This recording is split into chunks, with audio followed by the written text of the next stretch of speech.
Bonjour, la dernière fois nous avons parlé des sphincters, aujourd'hui je vais parler du reflux en lui-même. Alors il existe donc, comme je disais, plusieurs reflux.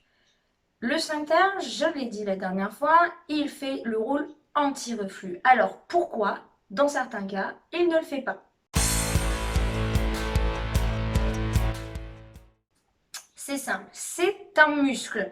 Donc il y a une possibilité que ce muscle soit trop faible pour différentes raisons que je définirai dans la prochaine vidéo.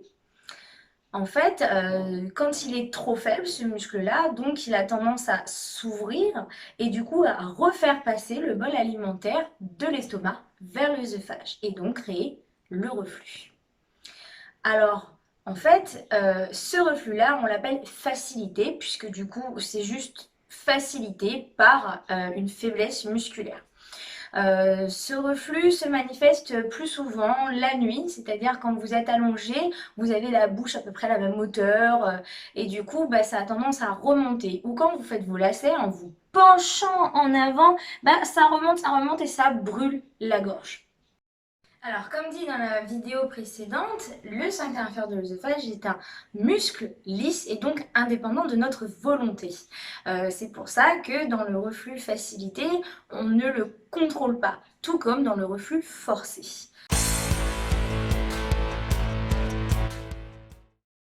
Le reflux forcé est lui un petit peu plus complexe parce qu'on parle de la pression de l'estomac, de la pression de l'œsophage et de la pression du sphincter inférieur de l'œsophage en lui-même. Alors en fait, il y a plusieurs causes qui créent une augmentation de la pression de l'estomac. Mais cette augmentation de la pression de l'estomac va permettre l'ouverture du sphincter inférieur de l'œsophage en forçant cette ouverture, d'où le terme de reflux forcé. Alors pour vous donner une image qui va parler un peu plus à tout le monde, je vais parler de la bouteille de champagne. Tout le monde a déjà ouvert une bouteille de champagne ou vu au moins quelqu'un ouvrir une bouteille de champagne. Eh bien, lorsque l'on secoue cette bouteille, le gaz et les autres ingrédients vont faire augmenter la pression au sein de la bouteille et le bouchon lui va faire pop et péter le plafond parce que ça arrive malheureusement trop souvent. Eh bien, c'est exactement pareil avec l'estomac. En fait, l'estomac, lui, il va augmenter la pression, augmenter. Là, vous avez le sphincter inférieur de l'œsophage et d'un seul coup, pouf, tout ça, ça va s'ouvrir et le bol alimentaire va permettre, va remonter en fait à cause du sphincter inférieur qui lui va s'ouvrir sous la pression de l'estomac.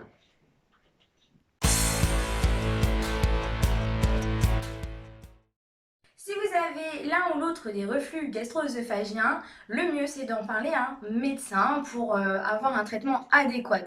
Maintenant, lorsque vous n'êtes pas sur les médicaments et toutes ces choses-là, le mieux c'est d'aller voir un ostéopathe car nous avons des techniques sur l'estomac et même sur le reste des organes viscéraux du tractus gastro-intestinal, je rappelle tube digestif, pour permettre justement d'éviter tous ces reflux. Voilà, donc en parlant un petit peu avec votre médecin, votre ostéopathe, vous verrez que vous irez mieux. Sinon, il n'y a pas réellement d'astuce pour arrêter. Voilà. Dans la prochaine vidéo, je vous parle des causes et des conséquences du reflux gastro-œsophagien.